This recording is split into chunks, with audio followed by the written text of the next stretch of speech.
नमस्कार, आपका स्वागत है हमारे चैनल महेश तिवारी सरल पर। मेरा एक छोटा सा प्रयास है अवधी कविता के माध्यम से कि 2020 के प्रथम लॉकडाउन को याद कराऊं, उसके दृश्य को आपके सामने लाऊं। तो अचके में आयल कोरोनवा हो, टूटल कितना सपनवा हो। अचके में आयल कोरोनवा हो, टूटल कितना सपनवा। दिनवे में लागे कि रात हो गईल हो, चीन से एकर शुरुआत हो गईल हो। जारी बफरमान केहू बाहर न आवे, कतहू न लगवन के भीड़ जुट पावे। लोगन से लोगन में फैले बीमारी, ऐसे ग्रसित भय गजब दुनिया सारी। अब मोदी जोन के हैं सब बेबाक के हैं, 22-3-20 का पूरा देश लाग के हैं। और जनता सपोर्ट की जनता कर्फ्यू नाम भयल, जन जन यह देश के अपने जगह जाम भयल।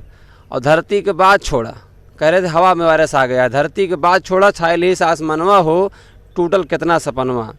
और जियरा बचाओ ताई छूट सब काम हो, हमरो कैंसिल भा फाइनल एग्जाम हो। कक्षा में स्थान सब लड़कन के नाश भएँ, और 5-8 वाले बिना पेपरन के पास भएँ। और गांव गली शहर निगम एक सुरमा गाय नहीं, गांव गली शहर निगम एक सुरमा गाय नहीं। पहली बार इस भवा की सड़कें सुहताए नहीं। और पुण्य का मार के पाप गजब जाग रहा, पुण्य का मार के पाप गजब जाग रहा। दुर्गंध धाम बंद भवन नवरातम लाग रहा। और बातचीत घरन में मार काट हुए, याद करिएगा, बातचीत घरन में मार काट हुए। घरे बना मंदिर, घरे में पूजा पाठ हुए। और गली गली शहर शहर चौराहा सुखाए गए। और जेगा घूमे हुआ चौराहा लाठी से पिटाए गए। तो पहली बार फुरे में लाग कि बदलल जमनवा हो, टूटल कितना सपनवा, अचके में आयल कोरोनवा हो। जय हिंद, जय भारत।